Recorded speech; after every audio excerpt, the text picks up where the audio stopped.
Does anybody still do board puzzles? When I was growing up, we did board puzzles with Grandma. It brought us all together. Everybody got in on looking through the myriad of oddly shaped cardboard pieces to complete the board. That made me think how important each one of us, yes, you, me, we are, to the final masterpiece of this thing called life.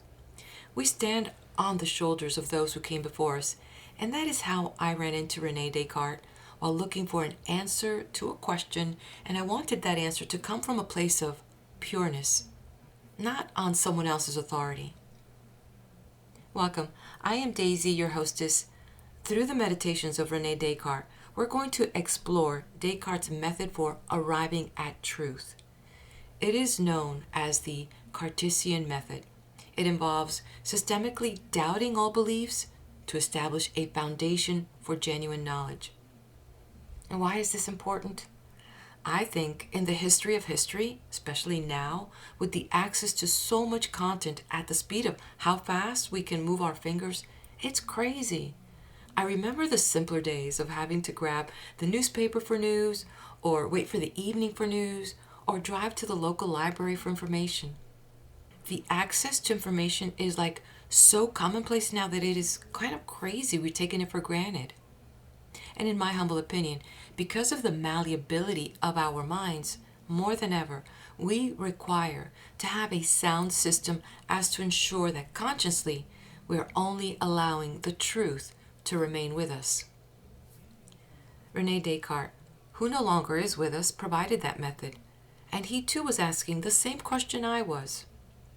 You may not know him right away, but perhaps you do.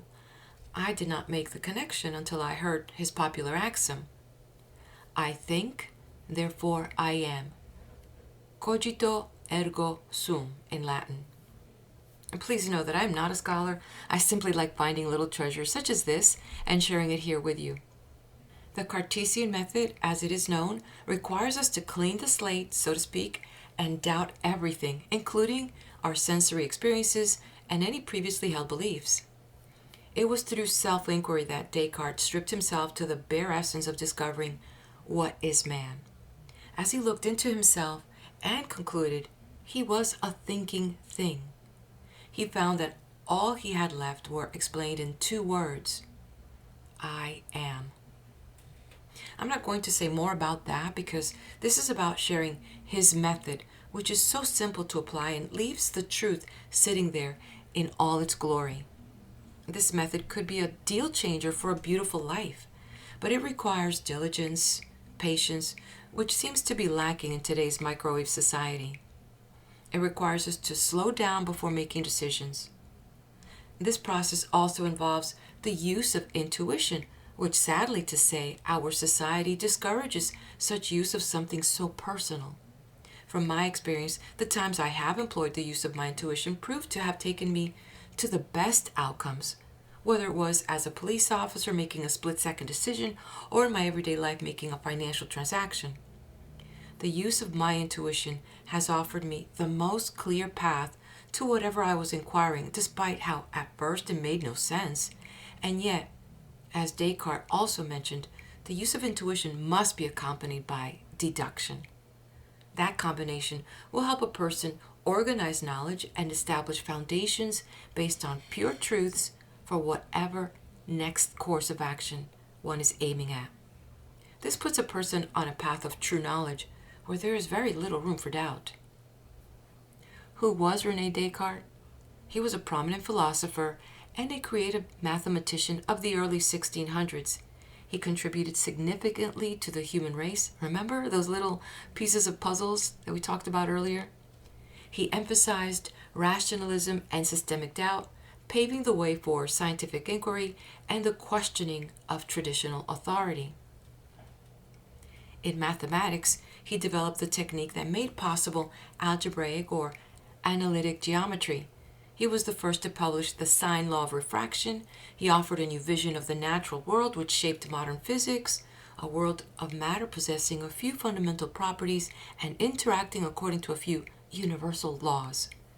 In metaphysics, the search for the basic principles of everything there is, where Descartes provided arguments for the existence of God. In these next few videos, we will join Descartes as fellow philosophers and listen to his meditations as he reveals his thought process. Don't worry, just look the part. We'll blend in. He's addressing the dean and doctors of the Academia of Paris. It may sound like gibberish because he's speaking in Latin, a language that was reserved for the uppity-up elites, but we have John Veit with us. He's translating it to English for us. Oh, and I also brought the muse Sophia to open the portal of wisdom so that we can discover the existence of God without the need of a religious culture. It's really good for those that like to conglomerate with people of certain mindsets, but I don't want the religious fluff right here. To know that there is a God is the most important part to me. I don't want the fluff. I just want the pure truth. It is clear in his treatise Descartes is addressing a group of scholars on how to deduce, without the need of theology, the existence of God. And interestingly enough, he breaks the tension by quoting scriptures from the Book of Wisdom and the Book of Romans, whom seem to infer that you don't need religion to conclude that there is a God. From the Book of Romans, chapter 1, verse 19, quote, "What may be known about God is plain to them because God has made it plain to them. For since the creation of the world, God's invisible qualities, his eternal power and divine nature, have been clearly seen, being understood from what has been made, so that people are without excuse." End of quote. Hence, it would appear that Descartes is saying, even before the Bible was put together, great sages before us were saying that to find God, you don't have to go too far. The source is discovered through the inspection of one's own mind. He added that the method of inquiry that he had established would be one that would be beneficial in addressing complicated issues in science and could also help people in general when applied to everyday circumstances. We will see firsthand as he presented the argument to demonstrate the distinctness of the human soul from the body and the existence of God. He did warn that not everyone will understand, not because the method is somewhat long and involved, but more so because it requires the mind to be entirely free from prejudice, from old beliefs. So, if you have eyes to see and ears to hear, let's have a listen. Descartes Meditations. Descartes Meditations, De Prima Philosophia, translated by John Veit, 1901. To the very sage and illustrious the Dean and Doctors of the Sacred Faculty of Theology of Paris, gentlemen. 1. The motive which impels me to present this treatise to you is so reasonable, and when you shall learn its design, I am confident that you also will consider that there is ground so valid for your taking it under your protection that I can in no way better recommend it to you than by briefly stating the end which I proposed to myself in it. 2. I have always been of the opinion that two questions respecting God and the soul were the chief of those that ought to be determined by help of philosophy rather than theology. For although to us, the faithful, it to be sufficient to hold as matters of faith that the human soul does not perish with the body, and that God exists, it yet assuredly seems impossible ever to persuade infidels of the reality of any religion, or almost even any moral virtue, unless, first of all, those two things be proved to them by natural reason. And since in this life there are frequently greater rewards held out to vice than to virtue, few would prefer the right to the useful if they were restrained neither by the fear of God nor the expectation of another life. And although it is quite true that the existence of God is to be believed since it is taught in the sacred scriptures, and that, on the other hand, the sacred scriptures are to be believed because they come from God, for since faith is a gift of God, the same being who bestows grace to enable us to believe other things can likewise impart of it to enable us to believe his own existence. Nevertheless, this cannot be submitted to infidels, who would consider that the reasoning proceeded in a circle. And indeed, I have observed that you, with all the other theologians, not only affirmed the sufficiency of natural reason for the proof of the existence of God, but also that it may be inferred from sacred scripture that the knowledge of God is much clearer than of many created things, and that it is really so easy of acquisition as to leave those who do not possess it blameworthy. This is manifest from those words of Book of Wisdom, chapter 13, where it said, "Howbeit they are not to be excused. For if their understanding was so great that they could discern the world and the creatures, why did they not rather find out the Lord thereof?" And in Romans chapter 1, it is said that they are without excuse. And again, in the same place by these words, that which may be known of God is manifest in them. We seem to be admonished that all which can be known of God may be made manifest by reasons obtained from no other source than the inspection of our own minds. I have therefore thought that it would not be unbecoming in me to inquire how and by what way, without going out of ourselves, God may be more easily and certainly known than the things of the world. 3. And as regards the soul, although many have judged that its nature could not be easily discovered, and some have even ventured to say that human reason led to the conclusion that it perished with the body, and that the contrary opinion could be held through faith alone. Nevertheless, since the Lateran Council held under Leo X in Session 8 condemns these and expressly enjoins Christian philosophers to refute their arguments and establish the truth according to their ability, I have ventured to attempt it in this work. 4. Moreover, I am aware that most of the irreligious deny the existence of God and the distinctness of the human soul from the body, for no other reason than because these points, as they allege, have never as yet been demonstrated. Now, although I am by no means of their opinion, but, on the contrary, hold that almost all the proofs which have been adduced on these questions by great men possess, when rightly understood, the force of demonstrations, and that it is next to impossible to discover new, yet there is, I apprehend, no more useful service to be performed in philosophy than if someone were, once for all, carefully to seek out the best of these reasons and expound them so accurately and clearly that, for the future, it might be manifest to all that they are real demonstrations. And finally, since many persons were greatly desirous of this, who knew that I had cultivated a certain method of resolving all kinds of difficulties in the sciences, which is not indeed new, there being nothing older than truth, but of which they were aware I had made successful use in other instances, I judged it to be my duty to make trial of it also on the present matter. 5. Now the sum of what I have been able to accomplish on the subject is contained in this treatise. Not that I here essay to collect all the diverse reasons which might be adduced as proofs on this subject, for this does not seem to be necessary, unless on matters where no one proof of adequate certainty is to be had. But I treated the first and chief alone in such a manner that I should venture now to propose them as demonstrations of the highest certainty and evidence.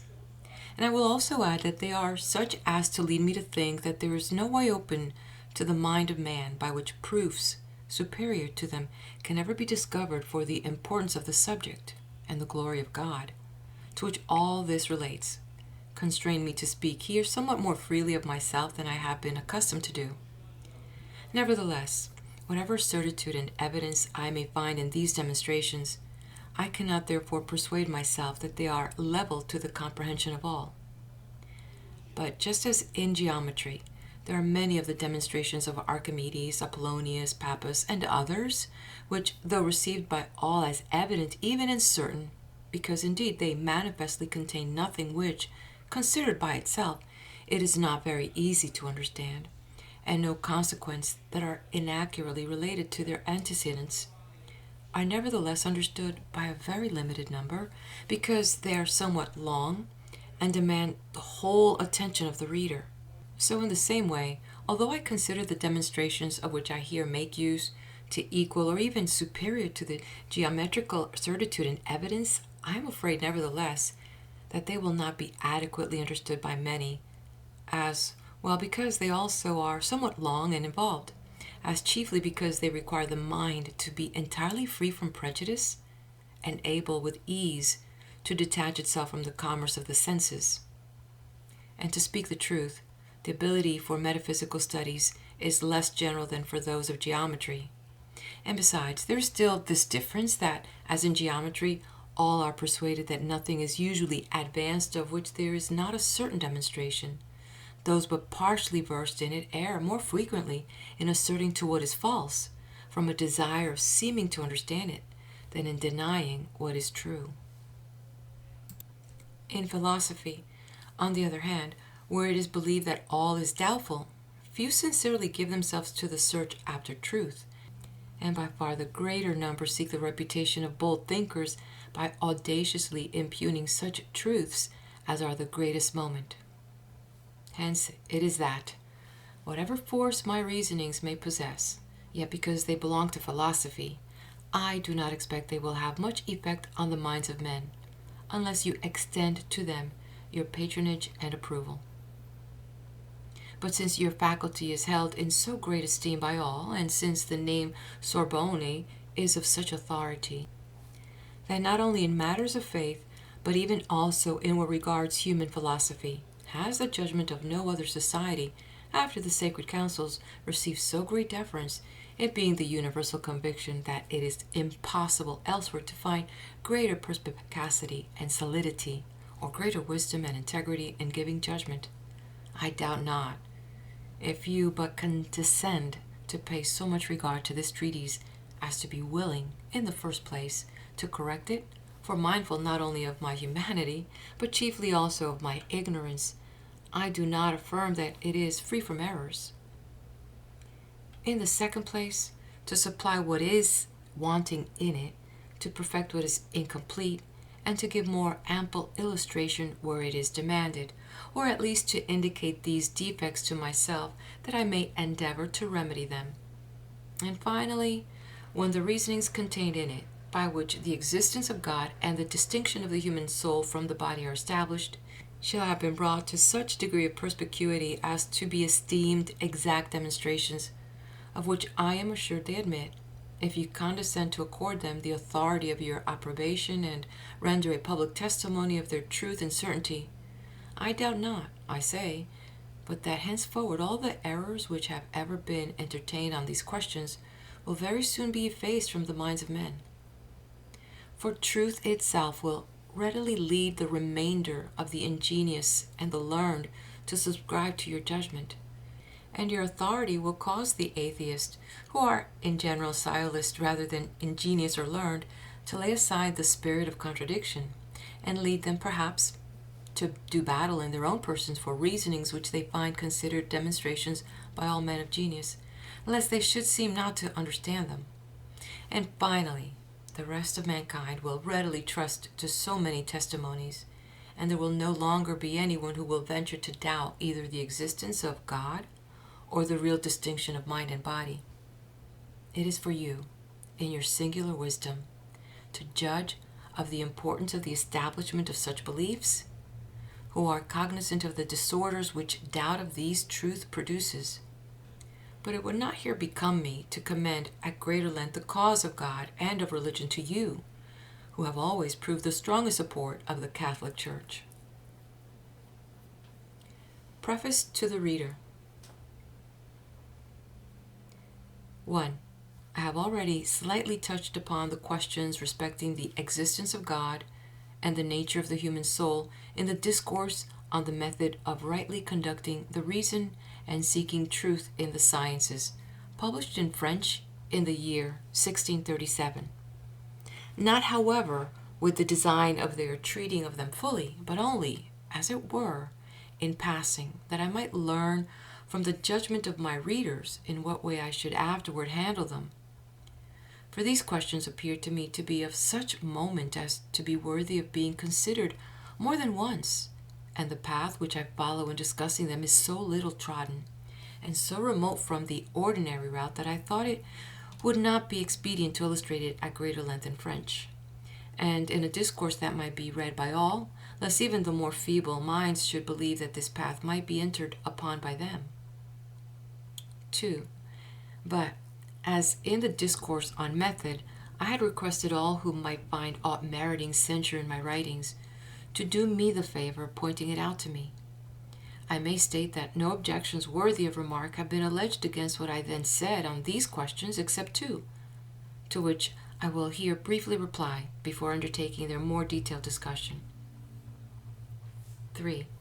The first objection is that while the human mind reflects on itself, it does not perceive that it is any other than a thinking thing. It does not follow that its nature or essence consists only in its being a thing which thinks, so that the word only shall exclude all other things which might also perhaps be said to pertain to the nature of the mind. To this objection I reply, that there was not my intention in that place to exclude these according to the order of truth in the matter, of which I did not then treat, but only according to the order of thought, perception, so that my meaning was that I clearly apprehend nothing so far as I was conscious as belonging to my essence, except that I was a thinking thing, or a thing possessing in itself the faculty of thinking. But I will show hereafter how, from the consciousness that nothing besides thinking belongs to the essence of the mind, it follows that nothing else does in truth belong to it. 4. The second objection is that it does not follow from my possessing the idea of a thing more perfect than I am, that the idea itself is more perfect than myself, and much less that what is represented by the idea exists. But I reply that in the term idea there is here something equivocal, for it may be taken either materially for an act of the understanding, and in this sense it cannot be said to be more perfect than I, or objectively for the thing represented by that act, which, although it be not supposed to exist out of my understanding, may nevertheless be more perfect than myself, by reason of its essence. But in the sequel of this treatise I will show more amply how, from my possessing the idea of a thing more perfect than myself, it follows that this thing really exists. 5. Besides these two objections, I have seen indeed two treatises of sufficient length relating to the present matter. In these, however, my conclusions more than my premises were impugned, and that by arguments borrowed from the commonplaces of the atheist. But, as arguments of this sort can make no impression on the minds of those who shall rightly understand my reasonings, and as the judgments of many are so irrational and weak that they are persuaded rather by the opinions on a subject that are first presented to them, however false and opposed to reason they may be, than by a true and solid, but subsequently received, refutation of them, I am unwilling here to reply to these strictures, from a dread of being, in the first instance, obliged to state them. I will only say, in general, that all which the atheists commonly allege in favor of the non-existence of God arises continually from one or other of these two things, namely, either the ascription of human affections to deity, or the undue attribution to our minds of so much vigor and wisdom that we may essay to determine and comprehend both what God can and ought to do. Hence all that is alleged by them will occasion us no difficulty, provided only we keep in remembrance that our minds must be considered finite, while deity is incomprehensible and infinite. 6. Now that I have once in some measure made proof of the opinions of men regarding my work, I again undertake to treat of God and the human soul, and at the same time to discuss the principles of the entire first philosophy, without, however, expecting any commendation from the crowd for my endeavors, or a wide circle of readers. On the contrary, I would advise none to read this work, unless such as are able and willing to meditate with me in earnest, to detach their minds from commerce with the senses, and likewise to deliver themselves from all prejudice. And individuals of this character are, I well know, remarkably rare. But with regard to those who, without caring to comprehend the order and connection of the reasonings, shall study only detached clauses for the purpose of small but noisy criticism, as is the custom with many, I may say that such persons will not profit greatly by the reading of this treatise, and although perhaps they may find opportunity for cavilling in several places, they will yet hardly start any pressing objections, or as such as shall be deserving of reply. 7. But since, indeed, I do not promise to satisfy others on all these subjects at first sight, nor arrogate so much to myself as to believe that I have been able to foresee all that may be the source of difficulty to each ones I shall expound. First of all, in the Meditations, those considerations by which I feel persuaded that I have arrived at a certain and evident knowledge of truth, in order that I may ascertain whether the reasonings which have prevailed with myself will also be effectual in convincing others. I will then reply to the objections of some men, illustrious for their genius and learning, to whom these meditations were sent for criticism before they were committed to the press. For these objections are so numerous and varied that I venture to anticipate that nothing, at least nothing of any moment, will readily occur to any mind which has not been touched upon in them. Hence it is that I earnestly entreat my readers not to come to any judgment on the questions raised in the Meditations until they have taken care to read the whole of the objections with the relative replies. Synopsis of the 6 following meditations. 1. In the first meditation I expound the grounds on which we may doubt in general of all things, and especially of material objects, so long at least as we have no other foundations for the sciences than those we have hitherto possessed. Now, although the utility of a doubt so general may not be manifest at first sight, it is nevertheless of the greatest, since it delivers us from all prejudice, and affords the easiest pathway by which the mind may withdraw itself from the senses, and finally makes it impossible for us to doubt wherever we afterward discover truth. 2. In the second, the mind, which, in the exercise of the freedom peculiar to itself, supposes that no object is, of the existence of which it has even the slightest doubt, finds that, meanwhile, it must itself exist. And this point is likewise of the highest moment, for the mind is thus enabled easily to distinguish what pertains to itself, that is, to the intellectual nature, from what is to be referred to the body.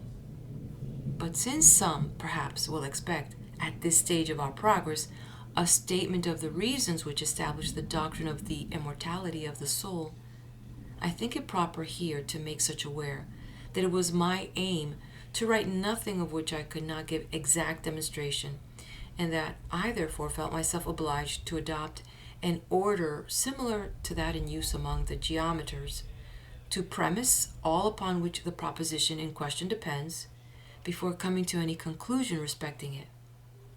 Now, the first and chief prerequisite for the knowledge of the immortality of the soul is our being able to form the clearest possible conception, concept of the soul itself, and such as shall be absolutely distinct from all our notions of body. And how this is to be accomplished is there shown. There is required, besides this, the assurance that all objects which we clearly and distinctly think are true really exist, in that very mode in which we think them.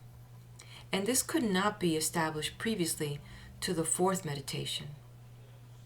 Farther, it is necessary, for the same purpose, that we possess a distinct conception of corporeal nature, which is given partly in the 2nd and partly in the 5th and 6th meditations. And finally, on these grounds, we are necessitated to conclude that all those objects which are clearly and distinctly conceived to be diverse substances, as mind and body, are substances really reciprocally distinct, and this inference is made in the sixth meditation. The absolute distinction of mind and body is, besides, confirmed in this second meditation by showing that we cannot conceive body unless as divisible, while on the other hand, mind cannot be conceived unless as indivisible. For we are not able to conceive the half of a mind, as we can of any body, however small, so that the natures of these two substances are to be held not only as diverse, but even in some measure as contraries. I have not, however, pursued this discussion further in the present treatise, as well for the reason that these considerations are sufficient to show that the destruction of the mind does not follow from the corruption of the body, and thus to afford to men the hope of a future life, and also because the premises from which it is competent for us to infer the immortality of the soul involve an explication of the whole principles of physics, in order to establish, in the first place, that generally all substance, that is, all things which can exist only in consequence of having been created by God, are in their own nature incorruptible and can never cease to be, unless God himself, by refusing his concurrence to them, reduce them to nothing. And in the second place, that body, taken generally, is a substance and therefore can never perish, but that the human body, in as far as it differs from other bodies, is constituted only by a certain configuration of members, and by other accidents of this sort, while the human mind is not made up of accidents, but is a pure substance. For although all the accidents of the mind be changed, although, for example, I think certain things, will others, and perceive others, the mind itself does not vary with these changes. While on the contrary, the human body is no longer the same if a change take place in the form of any of its parts, from which it follows that the body may indeed, without difficulty, perish, but that the mind is in its own nature immortal. 3.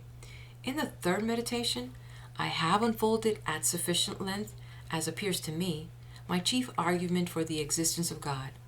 But yet, since I was there desirous to avoid the use of comparisons taken from material objects, that I might withdraw, as far as possible, the minds of my readers from the senses, numerous obscurities perhaps remain, which, however, will, I trust, be afterward entirely removed in the replies of the objections. Thus, among other things, it may be difficult to understand how the idea of a being absolutely perfect, which is found in our minds, possesses so much objective reality, participates by representation in so many degrees of being and perfection, that it must be held to arise from a cause absolutely perfect. This is illustrated in the replies by the comparison of a highly perfect machine, the idea of which exists in the mind of some workman. For as the objective, representative perfection of this idea must have some cause, either the science of the workman or of some other person from whom he has received the idea, in the same way the idea of God, which is found in us, demands God himself for its cause. 4. In the fourth, it is shown that all which we clearly and distinctly perceive, apprehend, is true, and at the same time is explained wherein consists the nature of error, points that require to be known as well for conforming the preceding truths, as for the better understanding of those that are to follow. But meanwhile, it must be observed that I do not at all there treat of sin, that is, of error committed in the pursuit of good and evil, but of that sort alone which arises in the determination of the true and the false. Nor do I refer to matters of faith or to the conduct of life, but only to what regards speculative truths and such as are known by means of the natural light alone. 5. In the fifth, besides the illustration of corporeal nature taken generically, a new demonstration is given of the existence of God, not free, perhaps, any more than the former from certain difficulties, but of these the solution will be found in the replies to the objections. I further show in what sense it is true that the certitude of geometrical demonstrations themselves is dependent on the knowledge of God. 6. Finally, in the sixth, the act of the understanding, intellectio, is distinguished from that of the imagination, imaginatio. The marks of this distinction are described. The human mind is shown to be really distinct from the body, and nevertheless to be so closely conjoined therewith as together to form, as it were, a unity. The whole of the errors which arise from the senses are brought under review, while the means of avoiding them are pointed out. And finally, all the grounds are adduced from which the existence of material objects may be inferred. Not, however, because I deem them of great utility that men are possessed of bodies, and the like, the truth of which no one of sound mind ever seriously doubted, but because, from a close consideration of them, it is perceived that they are neither so strong nor clear as the reasonings which conduct us to the knowledge of our mind and of God, so that the latter are, of all which come under human knowledge, the most certain and manifest. A conclusion which it was my single aim in these meditations to establish, on which account I here omit mention of the various other questions which, in the course of the discussion, I had occasion likewise to consider. End of Preface and Synopsis. Meditation 1. Of the things of which we may doubt. 1. Several years have now elapsed since I first became aware that I had accepted, even from my youth, many false opinions for true, and that consequently what I afterward based on such principle was highly doubtful.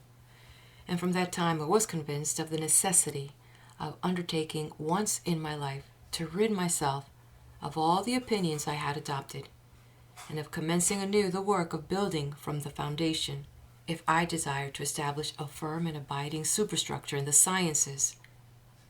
But as this enterprise appeared to me to be one of great magnitude, I waited until I had attained an age so mature as to leave me no hope that at any stage of life more advanced I should better able to execute my design. On this account, I have delayed so long that I should henceforth consider I was doing wrong were I still to consume in deliberation any of the time that now remains for action. Today, then, since I have opportunely freed my mind from all cares and am happily disturbed by no passions, and since I am in the secure possession of leisure in a peaceful retirement, I will at length apply myself earnestly and freely to the general overthrow of all my former opinions. 2. But, to this end, it will not be necessary for me to show that the whole of these are false, a point perhaps which I shall never reach. But as even now my reason convinces me that I ought not the less carefully to withhold belief from what is not entirely certain and indubitable, than from what is manifestly false, it will be sufficient to justify the rejection of the whole if I shall find in each some ground for doubt. Nor for this purpose will it be necessary even to deal with each belief individually, which would be truly an endless labor.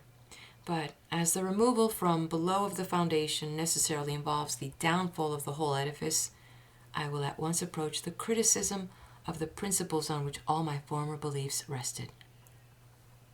3.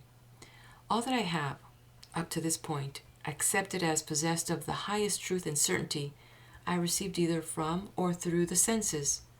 I observed, however, that these sometimes misled us, and it is the part of prudence not to place absolute confidence in that by which we have even once been deceived. 4. But it may be said, perhaps, that although the senses occasionally mislead us respecting minute objects, and such as are so far removed from us as to be beyond the reach of close observation, there are yet many other of their informations, presentations, of the truth of which it is manifestly impossible to doubt. As, for example, that I am in this place seated by the fire, clothed in a winter dressing gown, that I hold in my hands this piece of paper, with other intimations of the same nature.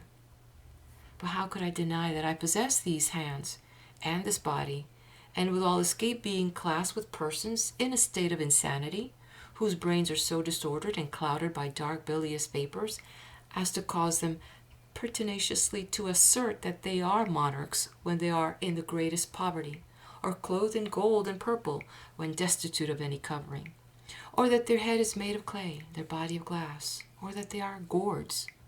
I should certainly be not less insane than they, were I to regulate my procedure according to examples so extravagant. 5. Though this be true, I must nevertheless here consider that I am a man, and that, consequently, I am in the habit of sleeping, and representing to myself in dreams those same things, or even sometimes other less probable, which the insane think are presented to them in their waking moments. How often have I dreamt that I was in these similar circumstances, that I was dressed and occupied this place by the fire, when I was lying undressed in bed? At the present moment, however, I certainly look upon this paper with eyes wide awake. The head which I now move is not asleep. I extend this hand consciously and with express purpose, and I perceive it. The occurrences in sleep are not so distinct as all this, but I cannot forget that, at other times, I have been deceived in sleep by similar illusions, and attentively considering those cases, I perceive so clearly that there exist no certain marks by which the state of waking can ever be distinguished from sleep, that I feel greatly astonished, and in amazement I almost persuade myself that I am now dreaming. 6. Let us suppose, then, that we are dreaming, and that all these particulars, namely the opening of the eyes, the motion of the head, the forth putting of the hands, are merely illusions, and even that we really possess neither an entire body nor hands such as we see. Nevertheless, it must be admitted at least that the objects which appear to us in sleep are, as it were, painted representations which could not have been formed unless in the likeness of realities, and therefore that those general objections, at all events, namely eyes, a head, hands, and an entire body, are not simply imaginary, but really existent. For in truth, painters themselves, even when they study to represent sirens and satyrs by forms the most fantastic and extraordinary, cannot bestow upon them natures absolutely new, but can only make a certain medley of the members of different animals. Or if they chance to imagine something so novel that nothing at all similar has ever been seen before, and such as is, therefore, purely fictitious and absolutely false, it is at least certain that the colors of which this is composed are real. And on the same principle, although these general objects, a body, eyes, a head, hands, and the like, be imaginary, we are nevertheless absolutely necessitated to admit the reality at least of some other objects still more simple and universal than these, of which, just as of certain real colors, all those images of things, whether true and real, are false and fantastic, that are found in our consciousness, cogitatio, are formed. 7. To this class of objects seem to belong corporeal nature in general and its extension, the figure of extended things, their quality or magnitude, and their number, as also the place in and the time during which they exist, and other things of the same sort. 8.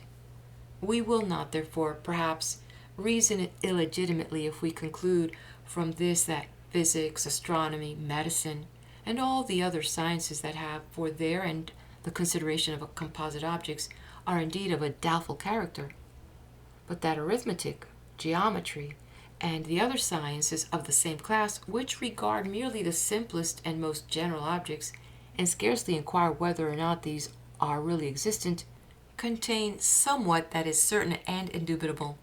For whether I am awake or dreaming, it remains true that 2 and 3 make 5, and that a square has but 4 sides. Nor does it seem possible that truths so apparent can ever fall under suspicion of falsity or incertitude. 9. Nevertheless, the belief that there is a God who is all-powerful and who created me, such as I am, has for a long time obtained steady possession of my mind. How then do I know that he has not arranged that there should be neither earth, nor sky, nor any extended thing, nor figure, nor magnitude, nor place, providing at the same time, however, for the rise in me of the perceptions of all these objects, and the persuasion that these do not exist otherwise than as I perceive them. And further, as I sometimes think that others are in error respecting matters of which they believe themselves to possess a perfect knowledge, how do I know that I am not also deceived each time I add together 2 and 3, or number the sides of a square, or form some judgment still more simple, if more simple indeed can be imagined? But perhaps Deity has not been willing that I should be thus deceived, for he is said to be supremely good. If, however, it were repugnant to the goodness of Deity to have created me subject to constant deception, it would seem likewise to be contrary to his goodness to allow me to be occasionally deceived. And yet it is clear that this is permitted. 10. Some, indeed, might perhaps be found who would be disposed rather to deny the existence of a being so powerful than to believe that there is nothing certain. But let us for the present refrain from opposing this opinion, and grant that all which is here said of Deity is fabulous. Nevertheless, in whatever way it be supposed that I reach the state in which I exist, whether by fate or chance, or by an endless series of antecedents and consequence, or by any other means, it is clear, since to be deceived and to err is a certain defect, that the probability of my being so imperfect as to be the constant victim of deception will be increased exactly in proportion as the power possessed by the cause, to which they assign my origin, is lessened. To these reasonings I have assuredly nothing to reply, but am constrained at last to avow that there is nothing of all that I formerly believed to be true, of which it is impossible to doubt, and that not through thoughtlessness or levity, but from cogent and maturely considered reasons. So that henceforward, if I desire to discover anything certain, I ought not the less carefully to refrain from assenting to those same opinions than to what might be shown to be manifestly false. 11. But it is not sufficient to have made these observations. Care must be taken likewise to keep them in remembrance. For those old and customary opinions perpetually recur, long and familiar usage giving them the right of occupying my mind, even almost against my will, and subduing my belief.